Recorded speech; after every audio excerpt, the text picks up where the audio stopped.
ఆంధ్రప్రదేశ్ రాష్ట్ర ప్రజలందరికీ నమస్కారం.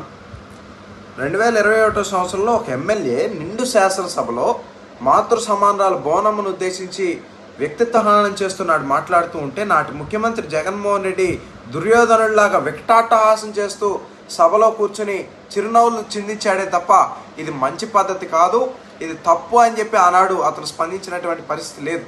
2025 సంవత్సరంలో అధికార పార్టీకి చెందినటువంటి ఒక చిరు కార్యకర్త క్షణికావేశంలో మరి ఒక మాతృమూర్తిని జగన్మోహన్ రెడ్డి గారి సత్యమణిని గురించి అవమానకరంగా మాట్లాడితే నేటి పాలకుడు చంద్రబాబు నాయుడు గారు తన సొంత పార్టీ కార్యకర్త అయినప్పటికీ కూడా తనని జైలుకు పంపించడానికి ఏమాత్రం కూడా వెనుకడుగు వేయలేదు. శ్రీకృష్ణుడిలాగా ఆయన నిలిచి ధర్మాన్ని నిలబెట్టాడు అని ఈ సందర్భంగా నేను తెలియజేస్తా ఉన్నా. అయితే అందరికీ సమన్యాయం చేయాలనే ఉద్దేశంతోనే ఈ కూటమి ప్రభుత్వం పనిచేస్తా ఉంది తప్ప మనిషిని బట్టి ధర్మం మారకూడదు అని మా నాయకత్వం బలంగా నమ్ముతా ఉందని కూడా ఈ సందర్భంగా నేను తెలియజేస్తా ఉన్నా.